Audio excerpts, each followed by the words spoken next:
Today is a very auspicious day, Disappearance Day of one of prominent disciples of Srila Prabhupada, Bhakti Siddhanta Saraswati Goswami Thakur, named Srila Bhakti Sharan Shanta Goswami Maharaj. I will read about him from Srila Bharati Goswami Maharaj. Today is the disappearance of Srila Bhakti Sharan Shanta Goswami Maharaj, a disciple of Srila Prabhupada. Externally speaking, he was born in Jessore district, that is now in Bangladesh, in Bodhkhana village. After joining the Math, he was awarded the name Parananda Prabhu. One of his services was to perform arati at the Jogapith temple. At that time, ladies from Vishnu Priya Pali would attend the arati. Vishnu Priya Pali means village of Vishnu Priya. That was during the time of Srila Prabhupada, where ladies would stay, only ladies, and they would do all the seva like mat for ladies. So that was near Jogapith, and they also came to see arati at Jogapith, Mahaprabhu's birthplace. Later, Maharaj went to Godrum. Even then, all the ladies continued to go and see him perform the arati. Such devotion he had. Thereafter, due to some reversal or rearrangement, he went to Bardhaman district and made his ashram in Ahiyapur. When he performed deity installation there, he decided to take Guru Maharaj, means Shri Srimad Bhakti Daita Madhav Goswami Maharaj, with him. At that time, Guru Maharaj inspired him not to stay there, but rather to reside in the Dham. So he moved to Mayapur and made another ashram there. Guru Maharaj would often convince his god brothers to settle in Mayapur and stay together. While Srila Bhakti Sharan Shanta Maharaj was constructing his mat in Mayapur, he was residing in our mat. His speciality was that he would nurture small children, cultivating them spiritually by teaching them how to perform bhajan. Upon being trained nicely, however, some other devotees would later adopt the readily trained young devotees to serve at their respective mats.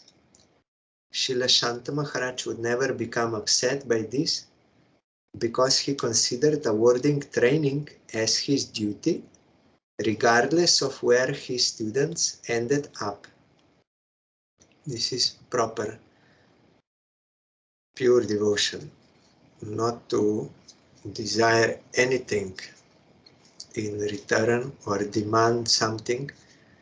Nowadays also I saw on Facebook in our Mayapur mat, many young boys are there. And our Maharaj is training them. They are chanting together, and on Ekadashi they are doing special kirtan, many things. So later, where they will go, maybe some other mat or something, but point is, everyone has to teach in their own class, like in school. Some teacher will teach in second class, some in third, some in eighth. So everyone has his duty. And after that second class will finish, then they will go to another teacher, and this teacher will get new students like this. So if someone does not have any enjoying spirit, then he will see, this is my seva. From here up to this point I have to train them. Then where Krishna will take them for service, that is up to him.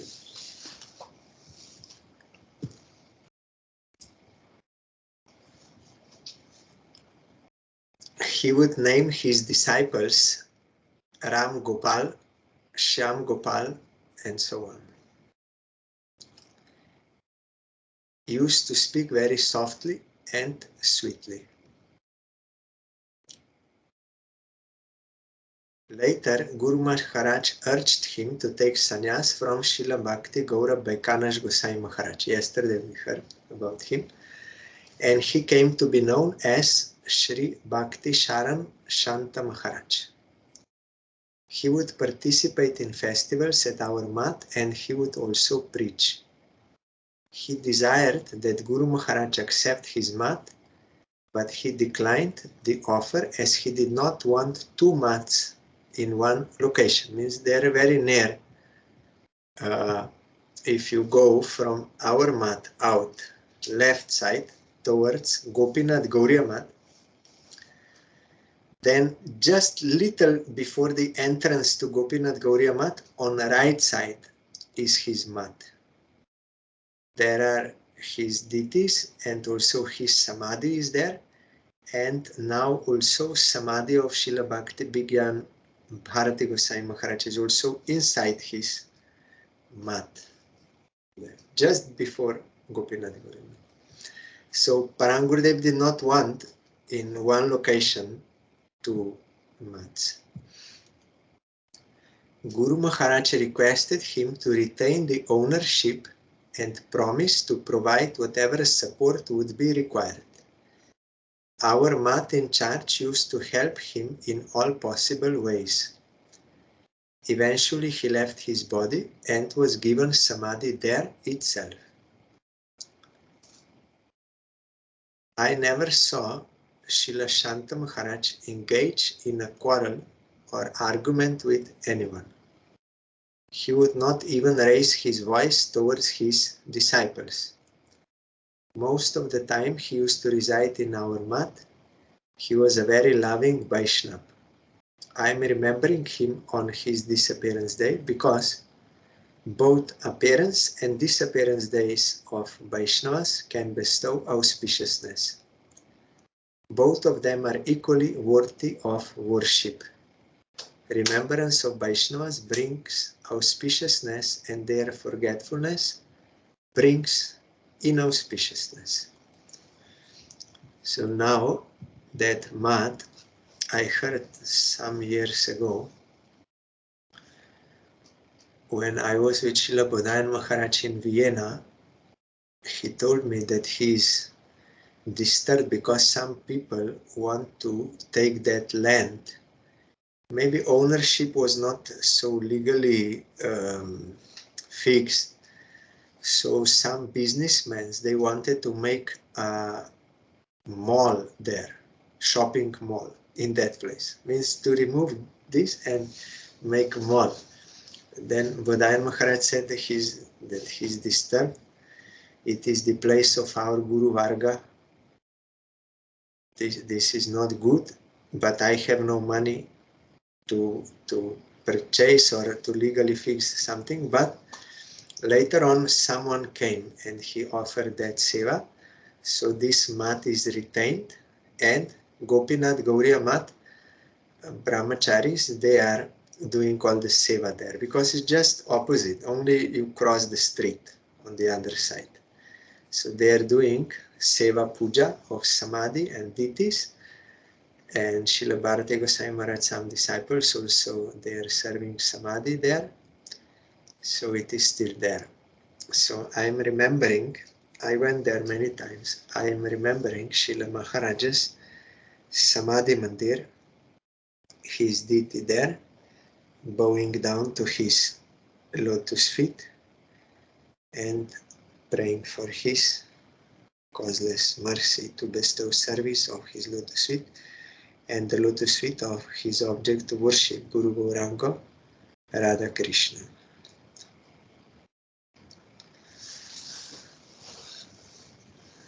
Then we are hearing Bhaktyaloka.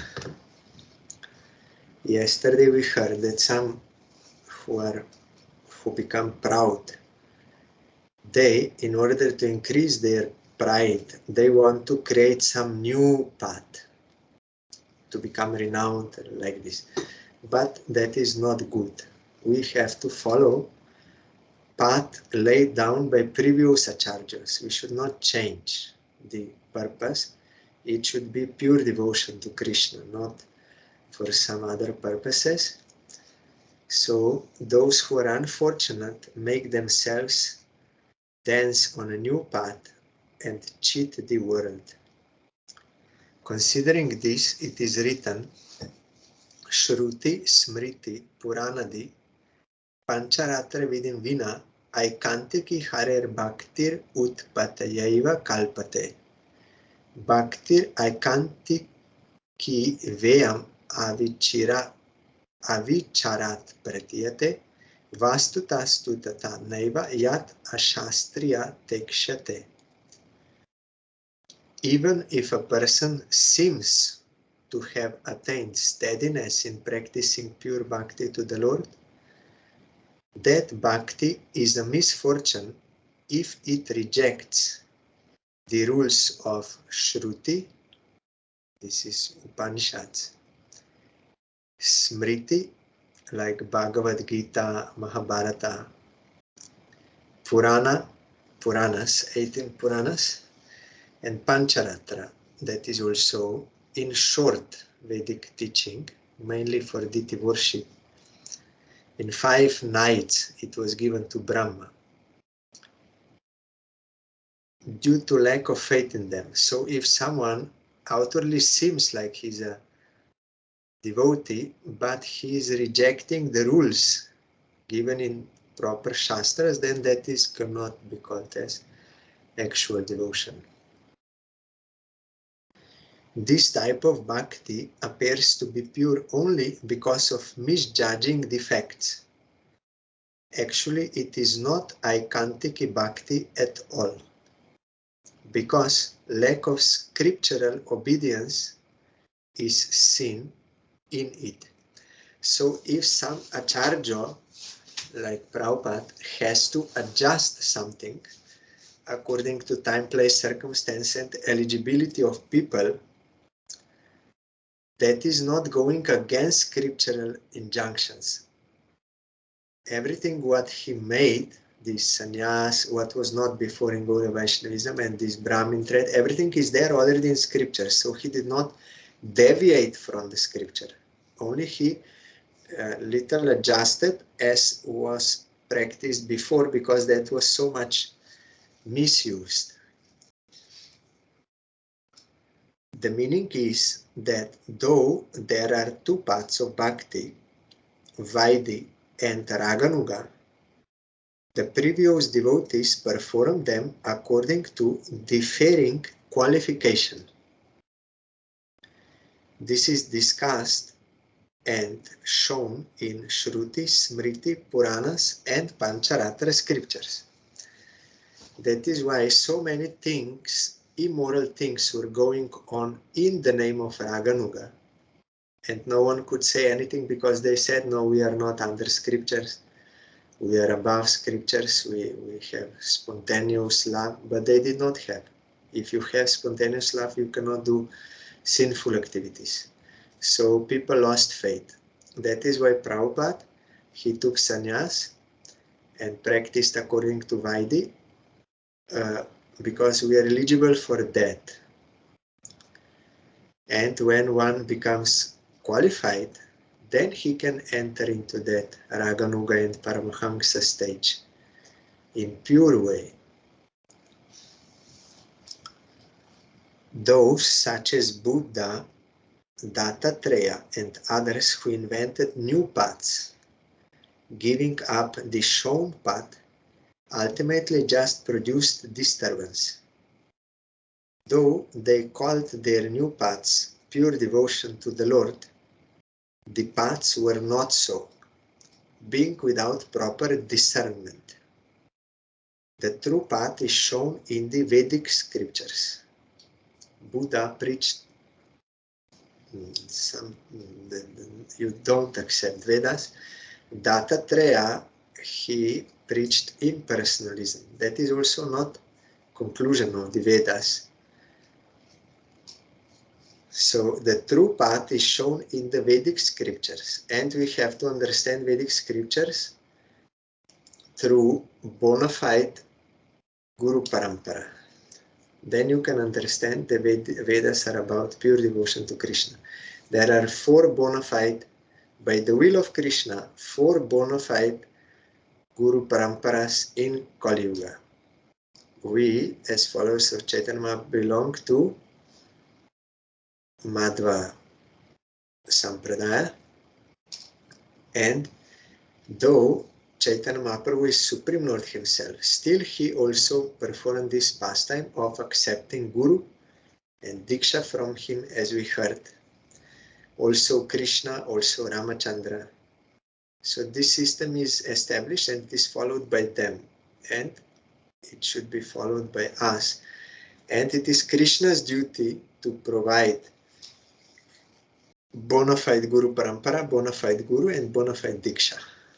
Those who are sincere for eternal welfare, they will come in touch. Those who have enough Sukriti.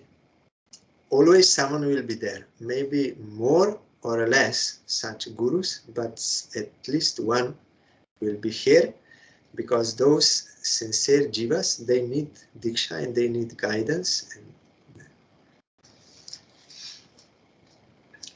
So if someone says there is no bona fide Sampradaya, so there is no Diksha, then that is wrong. Similarly, nowadays many new paths are invented and finally will disappear along with their leaders. The disciples' inquiry about true dharma is an action which produces bhakti.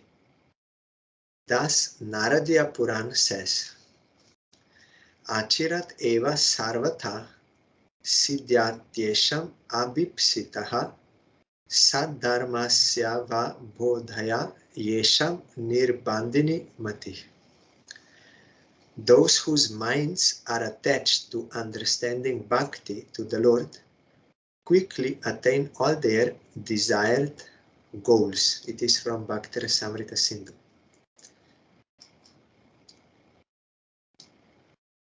Saddharmasya va bodhaya yesham nirbandhini mati.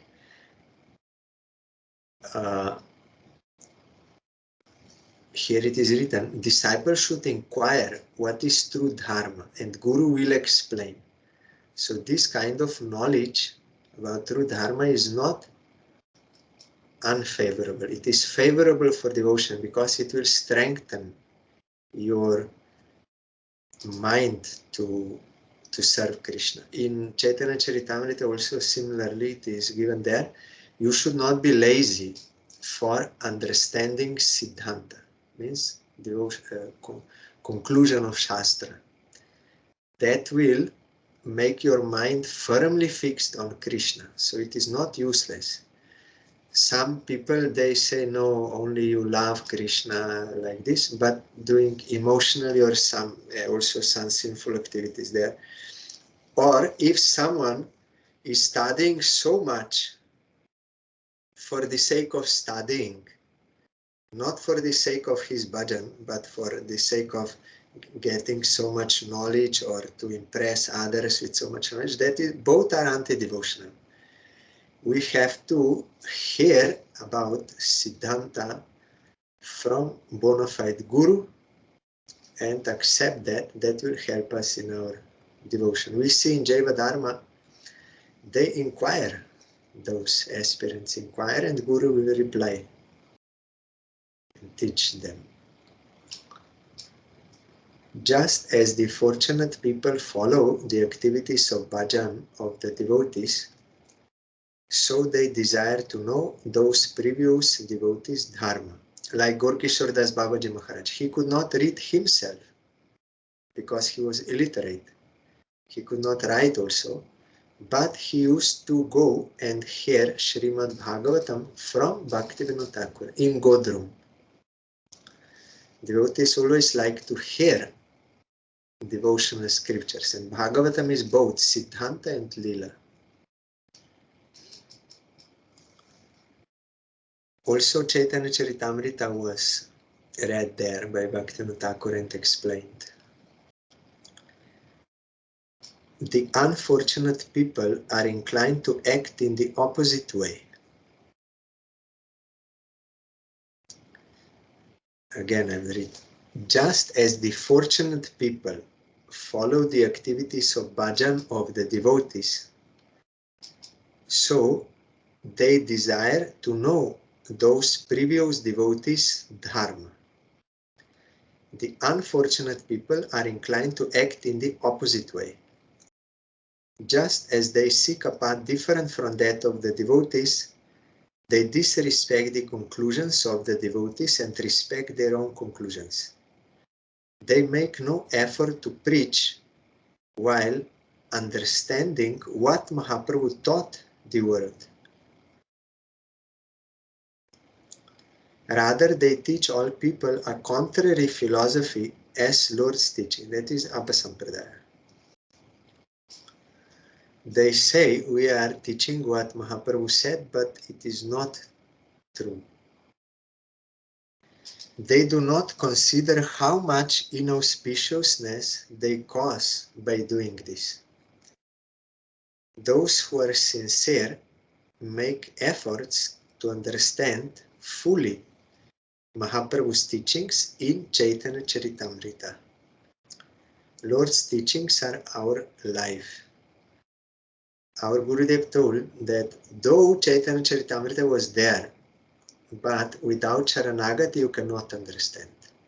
That is why Chaitanya Mahaprabhu had to send again his own persons, that is Srila Bhaktivinoda Thakur and Prabhupada, because they are surrendered soul, and by their grace surrender can awaken within us. Then we can understand what is the actual teaching of Chaitanya Charitamrita, of the Goswamis, of Chaitanya Mahaprabhu.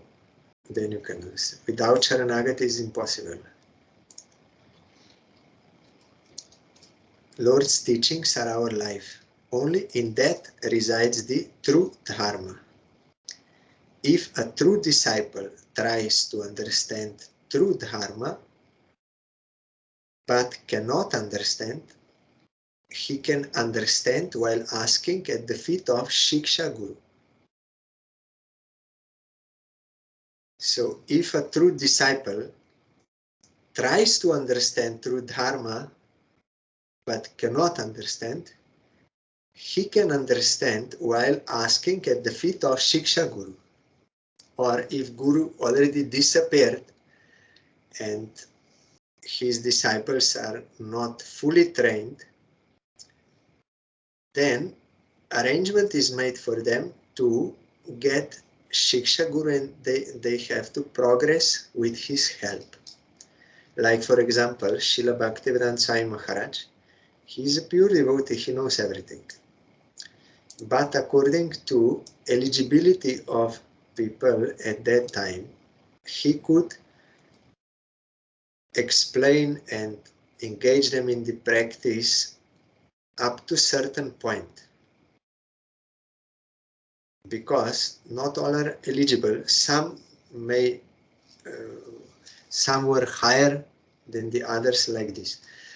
But just before disappearance, Srila Sai Maharaj told to his godbrothers, I got many monkeys in the net, I caught them. But because of lack of time, I could not fully train them in Chaitanya Mahaprabhu's teaching. So you please help them. He requested them, and he also told his disciples that they should inquire, like from Sridhar Maharaj and others. So some did, some did not, due to some other desires, and then everyone can progress according to his actions. Like Sridhar Maharaj explained many things to many disciples of Sai Maharaj when they came to him about pure devotion, about Raganuga Bhakti also, and so many things. It is because generally in the beginning, the Krishna consciousness meant you engage whatever material talent you have in the service of Krishna and you preach, you spread. But Siddhanta was not so clear for some and different stages and how to progress and what is ultimate goal. So Srila Narayan Maharaj helped them, Srila Bhakti Rakshidhar Goswami Maharaj helped them, others also, Bhakti Pramod Puri, many others, so they helped. That is this arrangement. You have to ask at the feet of Shiksha Guru. Either because Diksha Guru already disappeared, or because Diksha Guru is always traveling or has so many disciples that he cannot personally explain everything to everyone. So in that case also Shiksha Guru is arranged. Those who are determined to know the true Dharma quickly understand all meanings. So if you want, you can know. But if you are not interested, I heard nowadays it is not so much interest to know, to hear Harikatha, to know Siddhanta like this. Even when I was in India many years back, I used to ask our Srila Bhakti Saurabh Acharya Maharaj.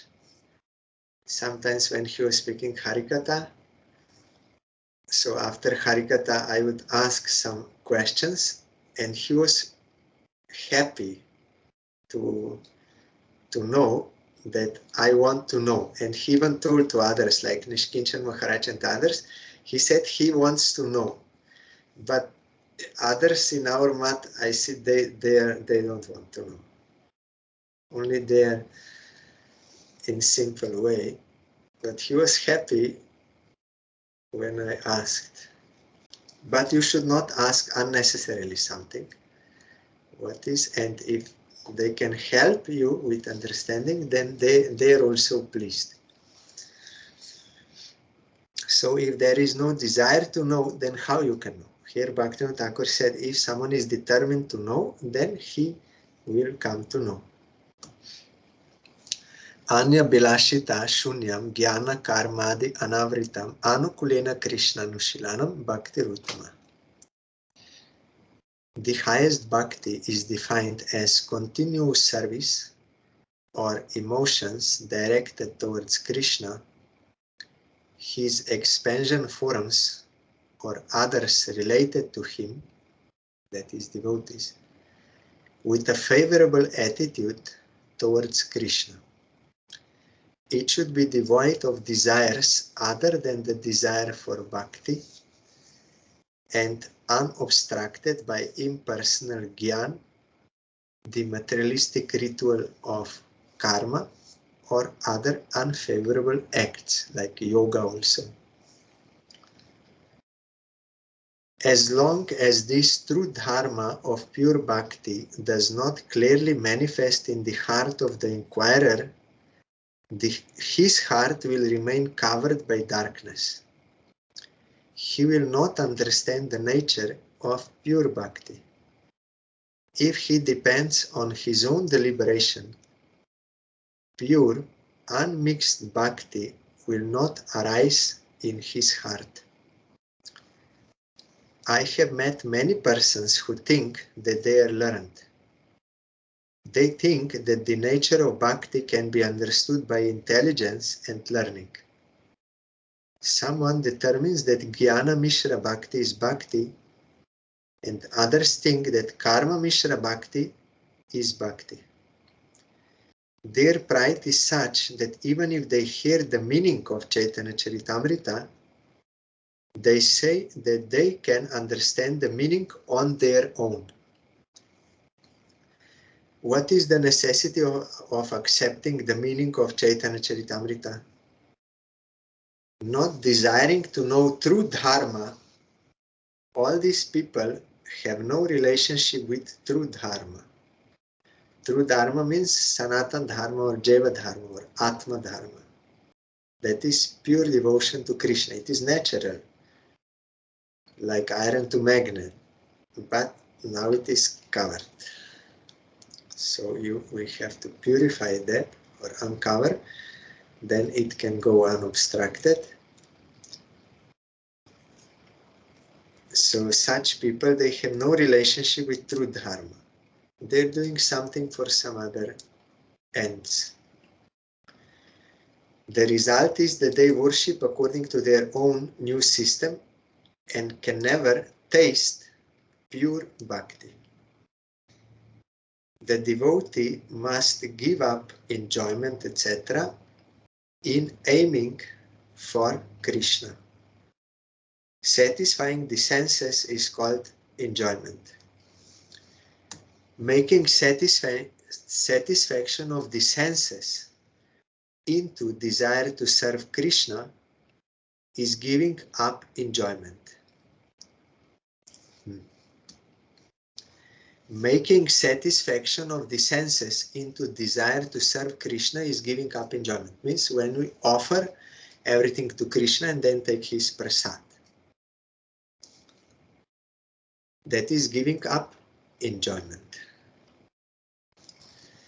Making the world of enjoyment favorable to bhakti, accepting Krishna prasad, while giving up one's own happiness of the senses on attaining objects, is a renunciation of enjoyment. Living in a tirtha of Krishna is one anga of sadhana. When one lives in Dwaraka, Mathura, on the bank of the Ganga, or in the places of the Lord's pastimes, one always thinks of Krishna. What can one gain beyond this? In all dealings in one's life, one must accept objects necessary for practicing bhakti. If one aspires for more, bhakti will be destroyed. If one does not accept what is necessary, the practice of bhakti will be minimized. Means these material things for maintenance, for survival, should not aspire for huge things, more than necessary. Also not less than. How much is necessary for your devotion, that much to accept. One should very carefully respect the days of the Lord. All practices of nourishing bhakti are accomplished by respecting Ekadashi. While rejecting all enjoyment, one can practice bhajan continually by practicing bhajan on one day every fortnight, at least on Ekadashi. Some start like this. One day every fortnight on Ekadashi, they will do bhajan continually. When one worships and meditates upon the Dhatri, Ashwata, Tulsi, cows, brahmanas and devotees, one destroys all sins. One attains Krishna's affection by these activities, which produce elevation of the world. These 10 angas of bhakti must be performed at the commencement of bhajan, that is, beginning of bhajan. Those who ignore these 10 angas will find bhajan and attaining the Lord difficult. So among these 10, important is also following of Ekadashi.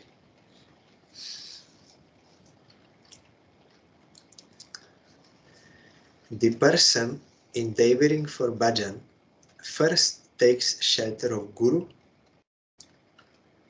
accepts Diksha and Shiksha and serves the Guru. He will follow the activities of the devotees and learn the conclusions of the devotees. He lives in a tirtha of Krishna for making his life filled with Krishna and gives up enjoying his own happiness in aiming for Krishna. He accepts things by which he maintains his life favorable to bhakti in performing everyday actions. For practicing bhakti, he will observe Ekadashi, and other vratas related to Krishna, such as Janmashtami. He will respect the Ashwata and other objects in order to be situated with respect towards the Lord Vibhutis. In Krishna, in Bhagavad Gita, Krishna mentions many Vibhutis he has in this world. One must necessarily observe these 10 sequential rules. Also in house you have to make a tirtha. You have to put diti and serve and think everything belongs to Krishna. Everything is meant for Krishna. If there is some difficulty in worshipping deity, then at least one must serve the Vaishnava and do Harinam. That is Mahaprabhu told to household devotees. You must do Harinam with some Bandhagyan. Everything belongs to Krishna, I belong to Krishna and I should serve him. With this Sambandhagyan he has to chant, and whenever Vaishnavas will come, he will serve them and hear from them and learn from them and take guidance from them. That is why Prahlad Maharaj, we heard on appearance day of Srila Narayan Goswami Maharaj, he told, yes, Gopi Bhav, that is the highest. But where we should start our process? You have to hear about Prahlad Maharaj from pure devotees and follow that process from beginning. What is the beginning? Prahlad Maharaj told, one has to give up the dark well. Dark well, one explanation we heard, that man was running away from tiger and he took shelter of well, but up was tiger, down were cobras, and he was on the branch that was eaten by rat day and night, and some honey was dropping, and when tasting that honey, he forgot about the reality. Like this we forget in this world, that everything is temporary, everything is going to death, but we are not thinking about that reality, only we are thinking of tasting that some drops of honey. It is not full satisfaction, some drops, and temporary. This is one explanation. Another is in Bhagavatam, Prahlad Maharaj told dark well means this materialistic family life. When you have false ego, these things are mine. My house, my car, my money, my wife, my children, everything mine, and they're meant for my enjoyment. That is called dark well. And the more you enjoy, the more you gather property and everything, the more you will get anxiety. Prahlad Maharaj told. So one has to escape from such dark well or such a house where sadhus are not invited and they are not allowed. Because when sadhus will come, they will give guidance for worship of Krishna. But if they are not allowed, it means only sense gratification is promoted. Maya also is doing her job. Today I read, yesterday from Prabhupada somewhere, Maya also is doing her duty. She wants to divert from any kind of service to Krishna. That is her duty. So by proper intelligence, purified intelligence, we have to leave such dark well, and we have to go to forest. Forest means Satya Guna, and take absolute shelter of Hari and serve him. That is the beginning of bhajan. we have to do. Then you can progress, Shravanam, Kirtanam, all those. Then ultimately, when you have no any other desires, like Prahlad showed, and in his prayers to Nrsimha, and when Nrsimha offered him many boons, it was shown about pure devotion. When we attain that pure devotion by bhajan, like demon boys did, under the guidance of Prahlad, they were doing bhajan. They said to Prahlad, we are small boys, and Bhagavan is so big, how we can do any service to him? We are such small, insignificant boys, and he is so big, God, everything. Then Prahlad said, no, it is not difficult to satisfy Supreme Lord, because he is nearest and dearest. He has affection for all. Our Gurudev gave that example. One small child, he is eating some biscuit. In India, they say biscuit. And he falls to the ground. It is dirty and some like this.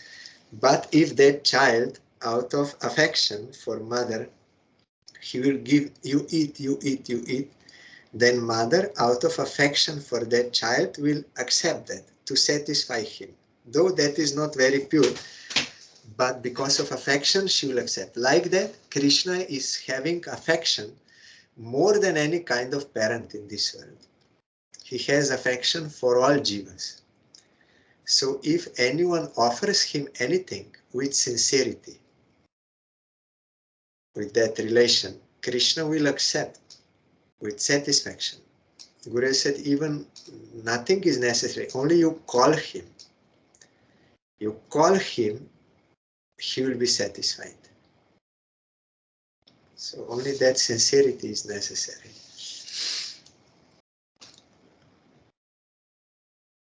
If one does not observe the following 10 negative rules, so when one will attain pure devotion, like Prahlad, then that pure devotion will also then develop and can come to that highest type of prema, most intense in Gopi Bhav. But we have to go through all these stages. First, we have to become like a Prahlad, pure devotion.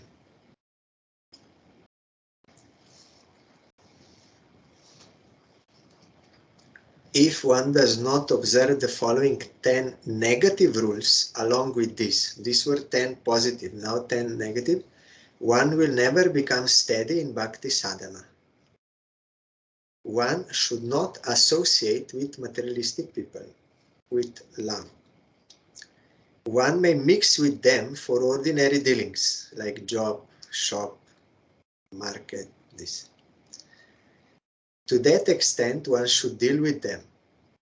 When the transactions are finished, one should no longer interact with them. Those in whose hearts the Swarup of Bhakti has not appeared are always endowed with pride under the shelter of Gyan and Karma. Therefore, they are averse to the Lord.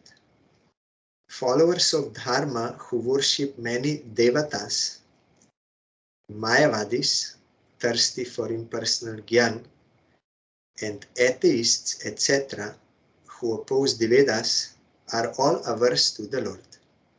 Means you should not associate with them with love. If necessary for your job and maintenance, for the sake of bhakti, only that much.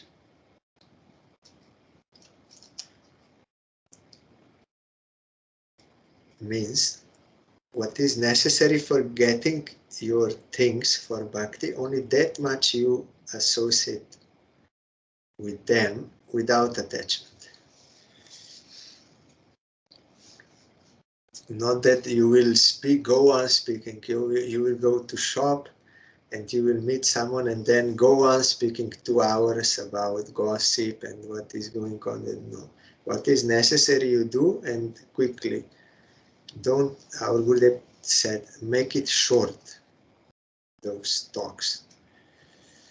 Otherwise, your mind will go there and you will waste time, then you will say, I have no time to chant, no time. The point is, there is enough time. The point is, we are misusing time for unnecessary things. That is why we are not finding time to chant. One should not accept as disciples those who have not developed faith in pure bhakti. If one does so, the sampradaya of bhakti will gradually become contaminated. Endeavoring for huge projects should be given up as they decrease bhakti. Here, this is the point. One should not accept too many disciples, much disciples, because accepting many disciples means you will also accept those who have no faith. So we should not be very eager for just like increasing quantity at any cost. So they make some kind of preaching, they attract people and they come so many followers, but they were not attracted for pure devotion. So gradually they will also go away. That cannot be steady. So our preaching should be aimed for the service of Krishna. Those who have Sukriti, we should try to bring to Krishna. Not at any cost to gather people just for the sake of gathering more and more people. That is not the purpose of devotees. Endeavoring for huge projects should be given up as they decrease bhakti. Here, one time Srila Maharaj, I heard in recording, he said, when I read this in Bhakti Rasamrita Sindhu, that one should not make huge projects, but here we see our Gurudev Prabhupada, he's making so many projects everywhere, so many temples, so many preaching, so many, all of these projects. So how this can be adjusted? Then he did not directly ask Prabhupada, but this thinking was in his heart. Then he was very attentive when Prabhupada was explaining Bhakti Rasamrita Sindhu, and when he came to this particular point, he was hearing very attentively, then Prabhupada already understood. Then he told, it depends on the adhikar of a person. He said, for one like qualified person, he can manage whole empire, like Roman Empire. He can manage and still he will have leisure time because he is so qualified. But someone else has great difficulty even in maintaining only one family. So it depends on qualification. Then Sridhar Maharaj understood, oh, now I understand. Prabhupada is so qualified. He can do all these things without any problem and without diversion of mind. And Prabhupada was daily, he was chanting 1 lakh Harinam and preaching and dictating articles, so many things. No pressure. Why? Because he's pure devotee, he can do. So someone may do, if he's qualified, like for us, it may seem a huge project, but it is not huge for him. So according to Adhikar, this limb of devotion also should be applied, as all others, according to Adhikar. What is huge for some is small for another. So tomorrow we'll hear further.